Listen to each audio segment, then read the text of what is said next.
Okay, good morning, ladies and gentlemen. Hope you guys are doing well. I told you I'd get a video up for this, so I figured I would show you. Hey, it's me upside down. How about that? All right. So, hope you guys are doing well. As of Friday at 8:05 a.m., I still have not graded tests, so I apologize for that, but couldn't get it done last night, and I know the things I have to take care of. But anyway, they will be graded by class on Monday. Going to run through a couple things. One is starting 5.1, that's extrema on an interval. Extrema is just, whenever you see that word, it means all minimums and maximums. So this means all mins and maxes. Okay? And really a definition of an absolute or a global extreme value is that at f of c, it's the biggest value of the function on AB. Excuse me, a minimum is the smallest. I'm sorry. The absolute maximum would be the absolute largest on an interval. And this is really how you write a notation.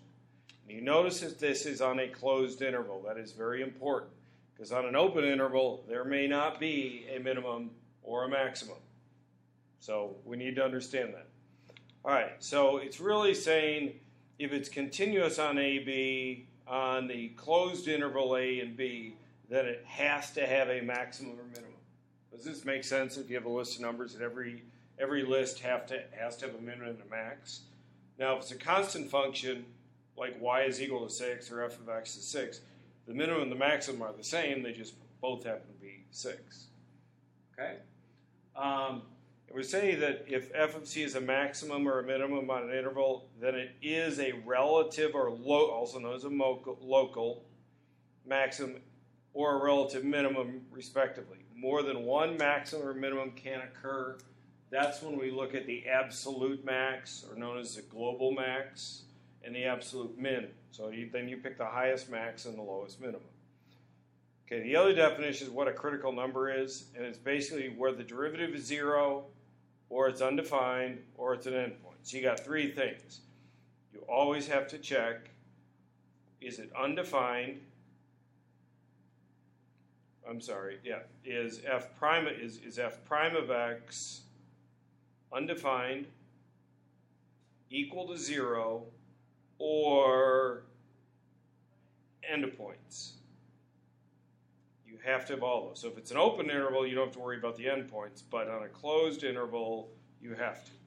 So if we look at our picture here, if you look, we have a relative max, relative min, relative max, relative min. Here you have a relative max, here you have a relative min, because they are endpoints on a closed interval. Now, which is the absolute maximum? Is this one, because it's the highest of the three maximums. Okay? But they're all relative, or what are known as local maximums, but this is the absolute or the global max. Okay? The minimums, there are three of them. They're all relative, or known as local minimums. This is the absolute or global minimum because it's the lowest minimum. Okay? So, but all of these would also be critical numbers. You would have a critical number for each of those. Critical numbers are your candidates for maximums and minimums, and then we go determine from there what the actual ones are. Okay? All right. So in other words, a critical number has a slope or rate of change equal to 0 or is undefined,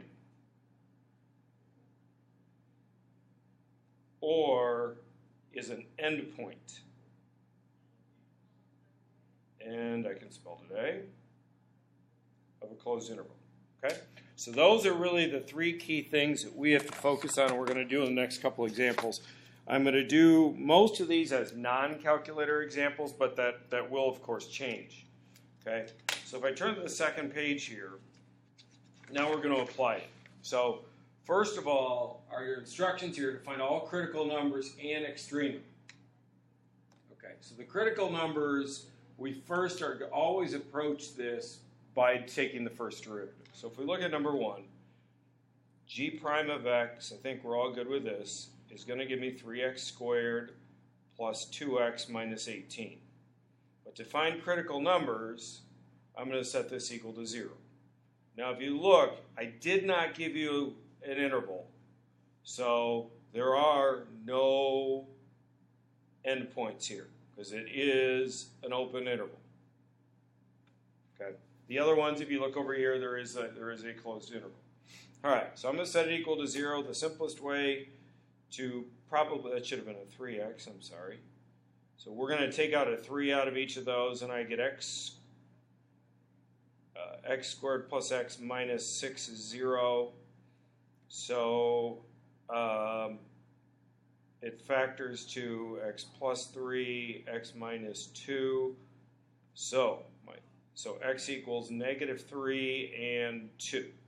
So my critical numbers, just going to call them CNs, are x equals negative 3 and 2, and I'm going to say no endpoints. So those are our only candidates for maximums and minimums. And remember, this is an x cubed, so in general, it looks like this. You don't have to know that, but that certainly helps. It probably indicates we're going to have a maximum and minimum. It could also look like this. But since this is positive leading coefficient, which is on the highest powered term, the right end goes up. If this were a negative leading coefficient, it would go down.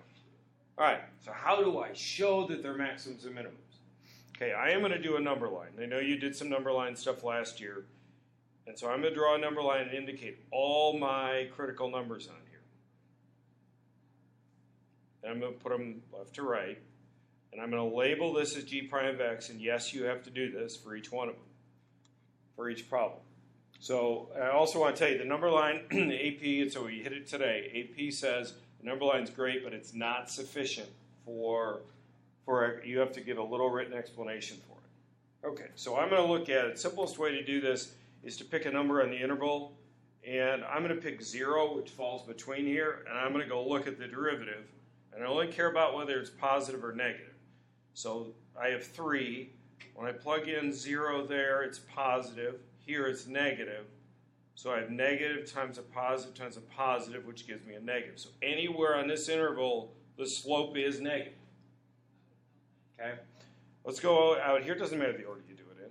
But if I plug in 3, positive 3, I get a positive number times a positive number times a positive number will give me a positive. If I plug in, say, negative 4, I get a positive. That will be negative. That will be negative. And a positive times a negative will give me a positive. Okay. So if I look at this, my slope is going up, and it's coming down. So what does this give me? This is a max. Because if you think about it, my slope is positive, and then it goes down. So that would be, so this is a positive slope and negative slope, so that's a max.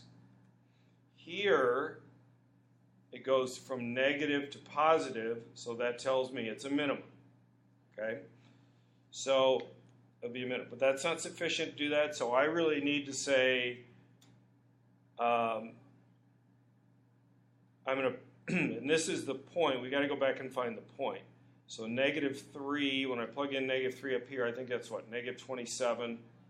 It's 9, 27 over 2. 27 and a half, I'm sorry, 27 over 2, negative there, positive here.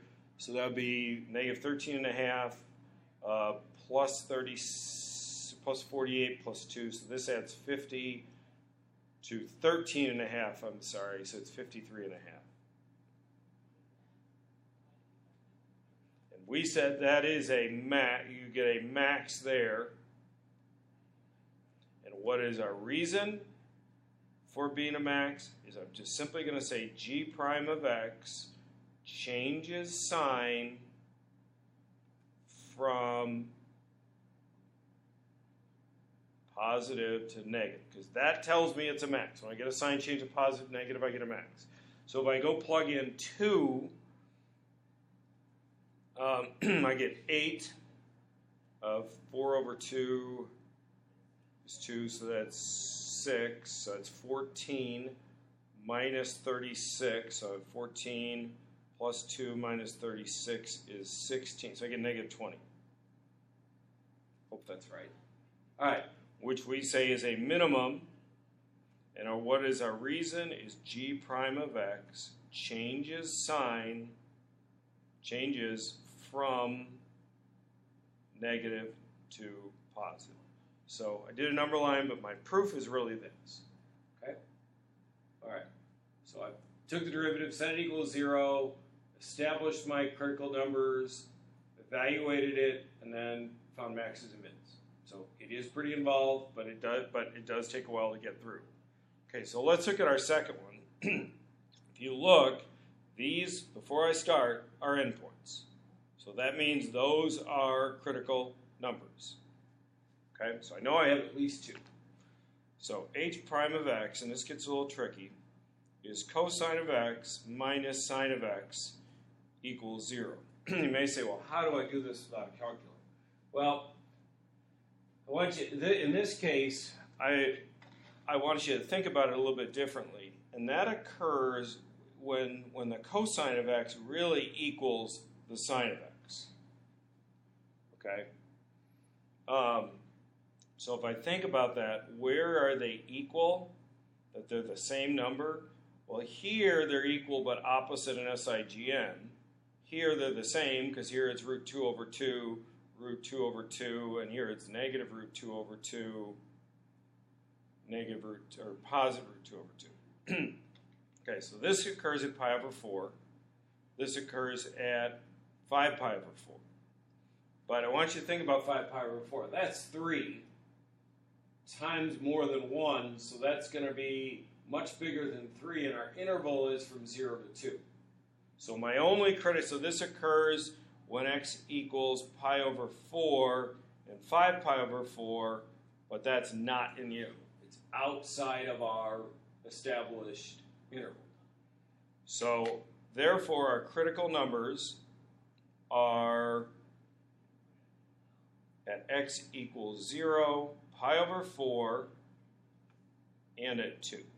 By the way, there is another way you could do this. You could then divide by cosine, and then you get 1 is equal to the tangent of x. Because when you get sine over cosine is tangent. So where does that happen? At pi over 4 and 5 pi over 4. So you have a couple ways of doing it. I sometimes, in this case, say, well, where are they equal? Kind of makes a little bit more sense to me. Maybe it doesn't for you, that the tangent, you can solve to get tangent. That might be easier for you because it's 1. That's an easy one that we know. All right, so now we got to go do our number line. And now I close my interval. I call this 0, 2, and I know that pi over 4 is somewhere in between. And I need to label this as h prime of x. Okay? We're getting through all that.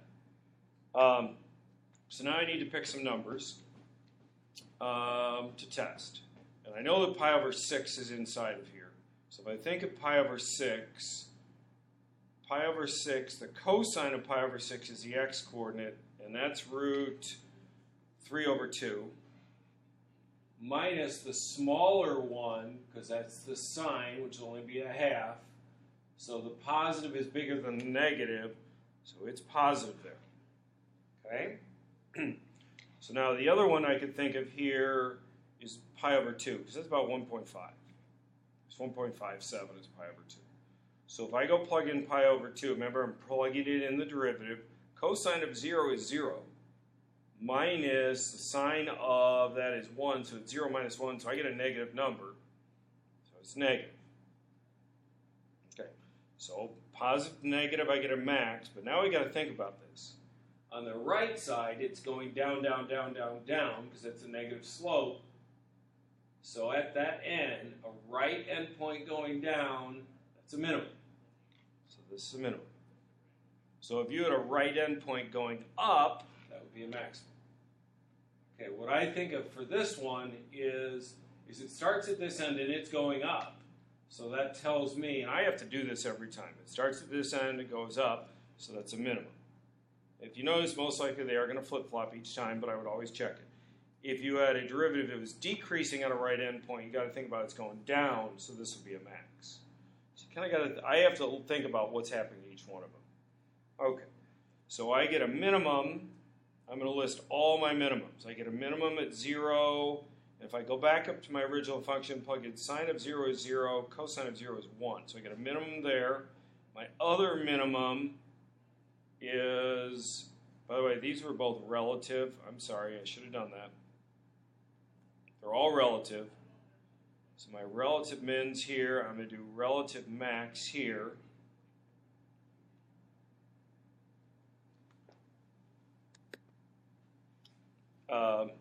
Oops, I think I hit that button, which I really didn't want to. I don't know if that changed your view.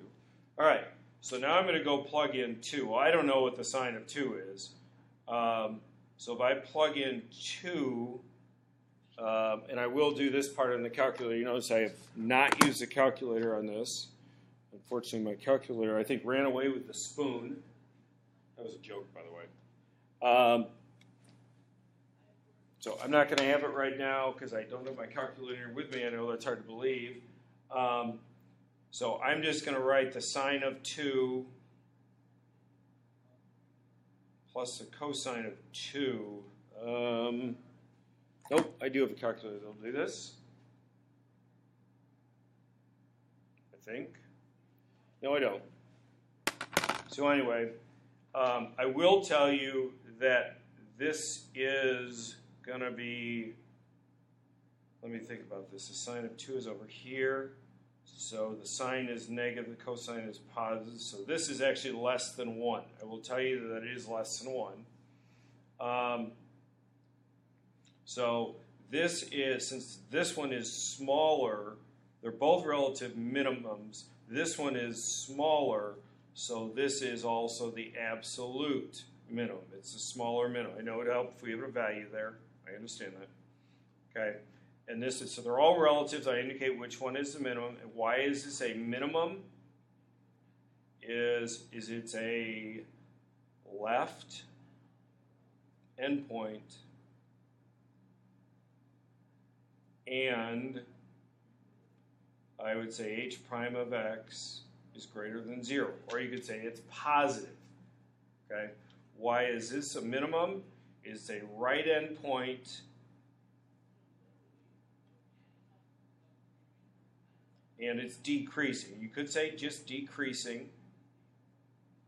So the slope is negative. Or you could write it that g or h of prime of x is less than 0. Either one of those. Okay, we get a relative max at pi over 4. Now when I plug in pi over 4, I get root 2. And root 2 over 2 plus root 2 over 2 is just root 2. And that's a relative max. And it's also the absolute max. It's the only max. So what do I get then? And the reason for that is h prime of x changes from positive to negative. Okay. All right. I'm going to do one more. I know I've gone pretty long here. But I want to do one more problem on here, which is going to be the ball question. We said a ball is thrown according to position function. S of t is equal to that, where t is in seconds and s is in feet. It says find, by the way, we can assume that t is greater than 0, greater than or equal to 0. Find the maximum height of the ball using derivatives. When does this occur? Well, this is a parabola. So it's going to look like this. So I want you to think about it. Isn't that going to be when the slope is 0? Which is when the first derivative is what? 0. So for A, I'm going to do s prime of t. And I get negative 32t plus 96. And I'm going to set that equal to 0. Okay. And I believe that occurs when t is 3. I also am going to assume, because I should have said this, that's our interval. So we will get a left endpoint. So I am going to do my number line here. I'm going to put 1 at 0 and 1 at 3 to find out what happens. I think you know what's going to happen. But so if I go plug in 1, 96 is bigger than negative 32, so this is positive. Here it's, if I plug in 4, this eventually gets more negative than 96, so it's negative. So what do I get here? I get a max at 3, comma, that's negative 144, and I know that is negative 16 times 9 is negative 144. That is 288. So I get 144. That's what always happens at a maximum, or at the vertex anyway. So it's 144 minus 80 is, so 144 minus 80 is 64. So I get a max at 364. And what is my reason? So that is my max height is 64. It occurs at 3. So it occurs because, and this was S prime of t, because S prime of t changes from positive to negative. Okay? All right. Question B says, find the intervals where the velocity is positive or negative. Well, this is our velocity, too. So for part B, I would say our velocity is positive on what interval? From 0, and you can always close those in. Doesn't matter. It actually really doesn't matter. Depends on how your book defines it. Always close them in. Okay, and it's negative, so we'd say velocity is negative from 3 all the way out to infinity. Okay? Oops. Don't close that in. All right.